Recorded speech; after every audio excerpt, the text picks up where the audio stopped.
guys, so what's up? I'm back with another video. I tried to do this video yesterday, but it didn't go well. I did it, but I just felt like I was all over the place with explaining this.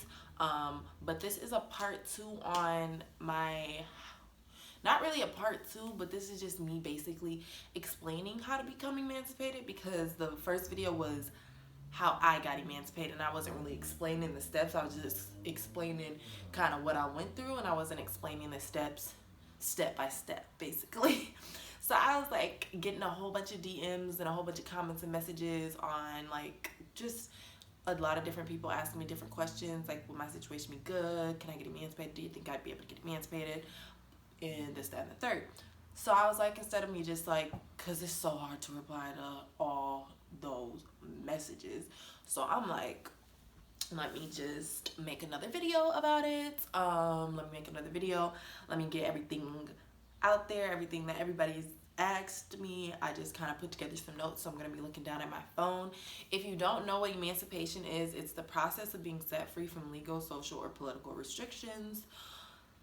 Basically, most people want to get emancipated from their parents so that they can move out before they turn 18. That's what I did. I moved out at 17.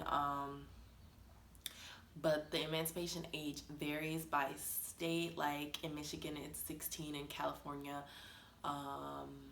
it's 14. Someone just told me that today. In Texas, it's 17. So it just varies by your state. You have to do a lot of research on your county and your state's emancipation laws. But it does require a lot of research. So the very first question that I have is, should I get emancipated? I don't know the answer to that question, because like, should you get emancipated? That's something you gotta ask yourself. Like, I don't know you. So if you feel like you want to get emancipated, then definitely go for it. If you feel like that would be the right decision for you, if you feel like you are responsible enough to go through with that process, do it. Like, please do that. Second question, my parents are verbally abusive. I don't know what y'all mean about, like, I don't know like what y'all mean my parents are verbally abusive, like, because me and my mom have exchanged words on multiple occasions, which some people may call it verbal abuse, but I don't know. It's different in black households. Like, it's verbal abuse, but I don't look at it that way, because shit, I was arguing back with her.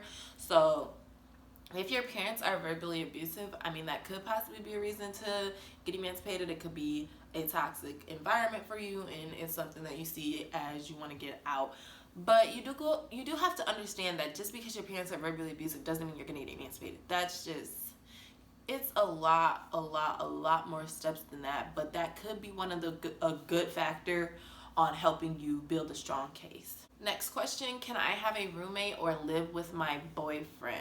You can, but you don't want to solely depend on that, and you don't want to let the judge or your lawyer know that you're solely dependent on that, because they're looking at you to be depending on yourself and being able to take care of yourself and being responsible enough to pay your own bills and pay your own rent and stuff like that. Like, so you can't be like, oh, I'm gonna live with this family member, I'm gonna live with my boyfriend, because then you're not really relying on yourself, or you're relying on somebody else, and that could honestly hurt your case.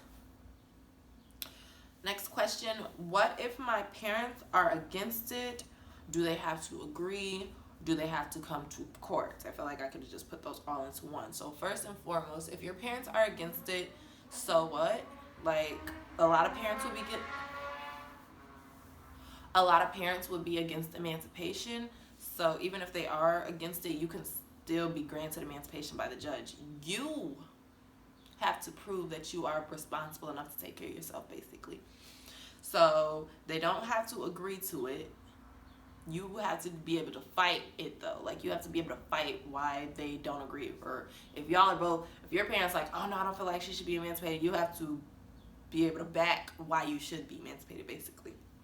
And they don't have to come to the court date, but you do have to serve them with papers. Like, you know, when people get divorced or get a APB, or not a fucking, what do you call that thing when you can't come by somebody? What is it? Y'all know what I'm talking about, when fucking, like, crazy ass boyfriends and girlfriends, they get that shit on their exes and stuff like that. Like, you have to serve them with the papers, basically letting them know that this court date is, you you have the court date, and they can attend if they want to or not, but they don't have to. My mom didn't come to my court date, but my dad did. I'm not being physically abused. Is that a good reason? I was not being physically abused. Like, nobody was putting their hands on me. I mean, me and my mom got into fights, but they were never really physical. Me and my sister got into physical fights, but that's not the reason I got emancipated. Like, if you're not being physically abused, that's okay. Like, you can still get emancipated if you're not being physically abused. Like, nobody was abusing me. So, like, I was just in a toxic environment, in an unhealthy mental environment for me and my son. So that's why I got emancipated. Next question. I'm a minor. I can't work, so I can't save up any money. Honey, I had my son when I was 13. You think I was broke? I was never broke. Like, I was babysitting my cousins. I was babysitting everybody. I was putting flyers up. I was selling like old clothes I didn't wear, old stuff I didn't even use. This was like way back before Facebook Marketplace. Like, they had all the selling groups and stuff like that. Like, I would go to the thrift store, like, make clothes. Just, I was doing anything I could to make some money, honey. And now in today's society, like, there's so much more you can do. Like, I know a lot of women do hair, even men do hair. I know this guy in my city, he cleans shoes, but he grown, but still he cleans shoes. Like, shit, you know how to clean some shoes? Do that. Like, there are so many side hustles out there. If you're a minor, you can do, just look up some side hustles. Like, I don't really have none off the back of my hand. Like, I sew and I do hair. Those are kind of my side hustles. Like, find a side hustle, find something you're passionate about, and you can make money off that. Like, people be willing to pay for anything these days. So, how much money do I need saved up? I had about $3,000 saved. I was just saving up all my work checks, basically. I had $3,000 saved up. Yeah, I had $3,000 saved up. I'm trying to think if I had anything else. And then I had probably, like, I think I was getting paid, like, right when I moved out. But yep, so $3,000 is what I had saved up, but it honestly varies because you could live in a way more expensive state than me, where your rent and your bills, utilities and stuff are way higher than mine. Like, I live in Michigan. Our minimum wage is like $9.50, $10, some shit like that. You can get like a 2-bedroom for $800, $900, all utilities included. So you just have to weigh in those factors. Like, what are my expenses gonna be? What am I gonna need to get? I'm gonna need furniture. I'm gonna need cleaning supplies. I'm gonna need food. I'm gonna need a couch, a TV. You're gonna have to weigh in all that and apply it to yourself. Like, honestly, if I could have went back, I would have probably ended up saving like $5,000-$6,000 just to give me a boost, give me a more of a good head start. Because I mean, I was still able to get mostly all the first time house stuff that I need, but if I would have had that more saved up, I could have had everything I needed then and there. I don't want to save my money up and never get emancipated. Which I was reading and I was like, what? You don't want to save up? First of all, you always want to save your money. Even if you save up like $5,000 and the court date comes and you don't get emancipated, guess what? You still have $5,000 saved up. So it's like, not, you lose not being emancipated. You don't get to get emancipated, but you still have $5,000 towards your goal. So basically, when you turn 18 and you can move out, you still have that money saved up. Right? Exactly. So, like, saving is key though. Like, if I could go back to myself like 5 years ago and save up all the money that I spent on bullshit, honey, telling you I would have that bag right now. I used to spend money on some stupid shit. I still spend money on stupid shit because I got that, like, oh, I'm gonna just get this money right back. Oh, I had this money next week. I'll put that in savings next week. That's not a good mentality to have. You just always want to save money anyways. Like, that's just a little tip. Just always save your money. Like, you don't need that pair of shoes. You don't need that wig. You don't need that purse. You don't need that belt. Like, save your money. How old do I have to be? I kind of addressed that when we first started, but it varies by state. How much does it cost? Also varies by state. For me, it was less than $200 to file the petition or the motion, or just, put it in motion. It was $189 or $179, something like that. My mom gets welfare for me. Does that change anything? Or like food stamps? My mom was getting food stamps and disability for me. Well, she's disabled and like the way they, I don't know, the way it works, the way they paid her, I was like on her case, and it didn't make a difference. Just after you get emancipated and move out, you'd obviously be taken off her case and have to, I don't know, apply for your own if you want. Next question, I feel unsafe. Is that a good reason to be emancipated? What did you look at my house for? Boo. I feel unsafe. Is that a good reason to be emancipated? That is absolutely a good reason to be emancipated. If you don't feel safe in your home, you definitely need to get the fuck up out of there. I didn't feel safe in my home. Like in my last video, the really, like, one of the major reasons that was like, oh yeah, I definitely need to get emancipated, was because somebody had shot at our house, and I'm just like, basically where the gun came through the door at, or it's like by our front door, like somebody could have been standing there on the stairs and could have got shot in the head type shit.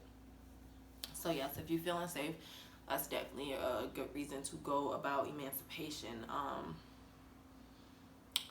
Honestly, if you just want to be emancipated, that's a good reason to get emancipated. If you want to be emancipated and you think you're grown and you can handle your money and manage your money and act like an adult, go get emancipated. Like, that's really all it is. Last but not least, how much is a lawyer?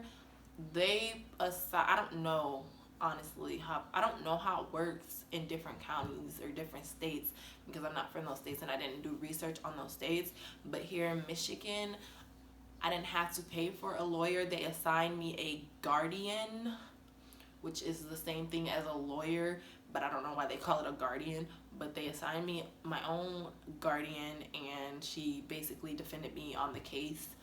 I had to kind of go through everything, literally every aspect of my life with her, every aspect of why I wanted to be emancipated. I had to go through that with her. So yeah, it didn't cost me anything, but they will most likely assign you your own defense attorney or guardian, whatever they want to call it. I wanted to say something else. What the hell was I about to say? What was I about to say? I forgot.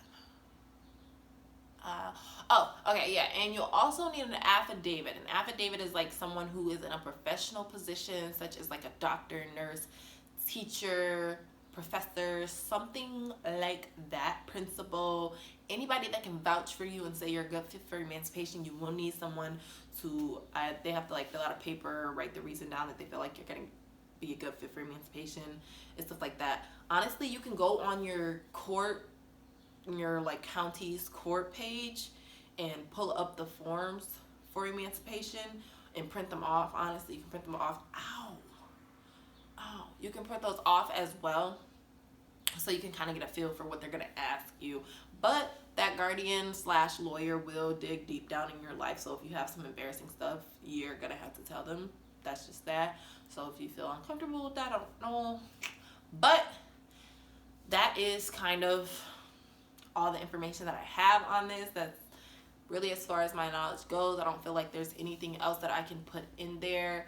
I feel like I've answered all the questions that I possibly can. But if you guys want to ask any more questions, please feel free to comment, DM me on Insta, Snap, whatever. It doesn't matter, just text me. But I do feel like I've covered everything. But that's all I have for you guys today. If you want any more videos like this, definitely like, comment, and subscribe. And thank you for watching. Okay, and before I go, I did want to say this. If you want to get emancipated because your parents are telling you what to do and you don't want to listen to what mommy and daddy says, and they told you your curfew is 8 o'clock, and they won't let you smoke weed, and they won't let you have a cell phone, it's not a good reason to get emancipated, and they will look at you like you are retarded. Stop trying to be grown. All right, bye.